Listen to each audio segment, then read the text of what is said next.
اب جو آیت آ رہی ہے اس کے پڑھنے سے پہلے ایک بات سمجھ لیجئے کہ یہ جو اب 22 رکوعوں کا مضمون ہم پڑھ رہے ہیں، مجھے یہ بات آج شروع میں واضح کرنی چاہیے تھی، اس میں ترتیب کیا ہے۔ میں پہلے عرض کر چکا ہوں کہ پہلے 18 رکوعوں کی تقسیم ورٹیکل کی ہے ہم نے، 18 کو 4 رکوع ادھر، 10 درمیان میں، پھر 4 ادھر۔ یہاں اب چلے گی ہاریزونٹل تقسیم، افقی تقسیم، اور اس کی بھی شکل کیا ہے کہ 4 مضامین ہیں کہ جو تانے بانے کے ساتھ بنے ہوئے ہیں، یا 4 لڑیاں ہیں مضمون کی کہ جن کو بٹ کر رسی بنا دیا گیا۔ وہ 4 مضامین کیا ہیں؟ مسلمانوں سے خطاب میں ان کے لیے عبادات اور احکام اور شرائع، یہ واجب ہے، یہ کرنا ہے، یہ حلال ہے، یہ حرام ہے، نماز فرض ہے، روزہ فرض ہے، وغیرہ وغیرہ۔ اور 2 لڑیاں جہاد، جہاد بالمال، جہاد بالنفس۔ جہاد بالنفس کی آخری انتہا قتال ہے، جہاں انسان نقد جان ہاتھ پر رکھ کر، ہتھیلی پر رکھ کر میدان میں حاضر ہو جاتا ہے۔ جو جنگ میں گیا اس نے اپنے آپ کو موت کے لیے پیش کر دیا، بچ کر آ جائے تو بونس ہے۔ اس اعتبار سے یہ 4 جڑیں۔ شریعت کو 2 حصوں میں تقسیم کیجئے، عبادات اور پھر بقیہ احکام شریعت، معاملات، جن میں خاص طور پر شوہر اور بیوی کا تعلق جو ہے وہ سب سے اہم ہے۔ لہذا اس صورت میں آپ دیکھیں گے تفصیلی احکام آئیں گے آئلی قوانین کے ضمن میں۔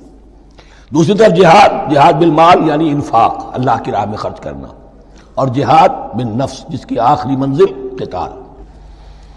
اب یہ 4 لڑیاں اس طرح سے ہیں، فرض کیجئے ایک لال لڑی ہے، ایک پیلی ہے، ایک نیلی ہے، ایک ہری ہے، ان کو بٹ دیا گیا ہے۔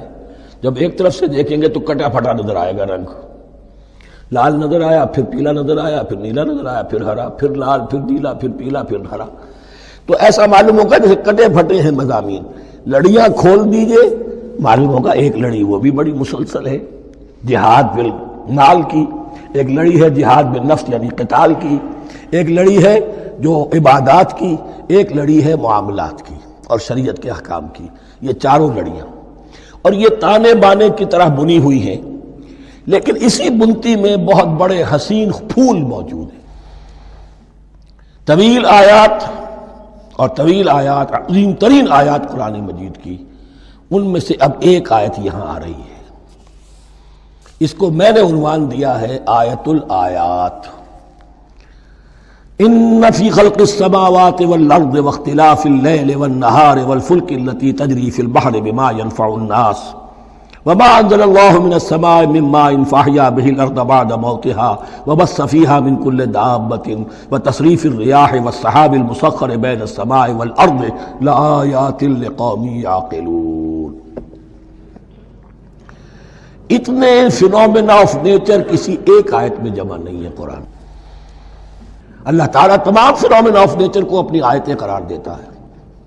آسمان اور زمین کی تخلیق، رات اور دن کا الٹ پھیر مختلف جگہوں پر، اور یہ جو ستارے ہیں اور یہ جو بھی نباتات ہیں زمین کی، ان میں سے آیتیں ہی آیت۔ لیکن ان آیت الآیات کو جس طرح یہاں ایک آیت میں سمویا ہے، یہ حکمت کا ایک بہت بڑا پھول ہے، بہت بڑا پھول جو ان 4 لڑیوں کی بنتی کے اندر آ گیا ہے۔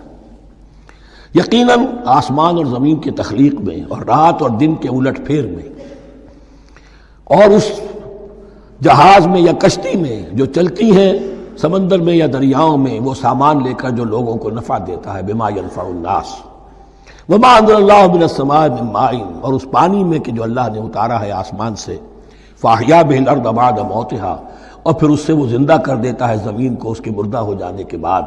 بے آب و گیا زمین پڑی تھی، بارش ہوئی ہے، اسی میں سے رویدگی آ گئی ہے۔ وبث فیہا من کل دابہ، اور یہ تمام حیوانات اور چرند اور پرند جو اس کے اندر پھیلا دیے گئے ہیں۔ وتصریف الریاح، اور یہ ہواؤں کا چلنا جو ہے، کبھی پروا چل رہی ہے، کبھی پچھمی چل رہی ہے، کبھی مشرق سے آ رہی ہے، کبھی مغرب سے آ رہی ہے، تصریف الریاح ہے۔ والسحاب المسخر بین السماء والارض، اور ان بادلوں میں کہ جو معلق کر دیے گئے آسمان اور زمین کے درمیان، لآیات لقوم یعقلون، ان سب میں آیات ہیں، نشانیاں ہیں ان لوگوں کے لیے جو عقل سے کام لیں۔ ان کو دیکھو اور ان کے خالق کو، مدبر کو پہچانو۔ آیات ہے۔ اور ان کے آیات کے پہچاننے کا جو عملی نتیجہ نکلنا چاہیے اور جس کو عام طور پر لوگ نہیں پہنچ پاتے جس تک، اب اگلی آیت میں اس کا تذکرہ ہے۔ نتیجہ تو نکلنا یہ چاہیے کہ پھر محبوب اللہ ہی ہو، شکر اسی کا ہو، اطاعت اسی کی ہو، عبادت اسی کی ہو۔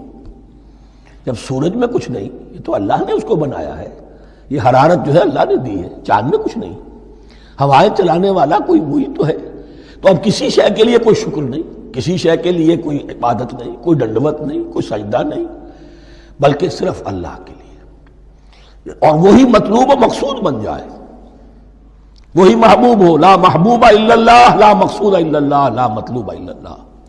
جن لوگوں کی یہاں تک رسائی نہیں ہو جاتی وہ لوگ کسی اور شے کو اپنا محبوب و مطلوب بنا کر اس کی پرستی شروع کر دیتے ہیں۔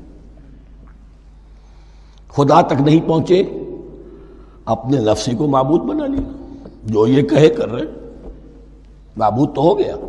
ارأیت من اتخذ الہہ ہواہ، اپنے قوم کو معبود بنا لیا، قوم کی برتری کے لیے اور قوم کی سربلندی کے لیے جانے بھی دے رہے، وطن کو معبود بنا لیا۔ اس حقیقت کو علامہ اقبال نے سمجھا ہے، اس دور کا سب سے بڑا بت وطن ہے۔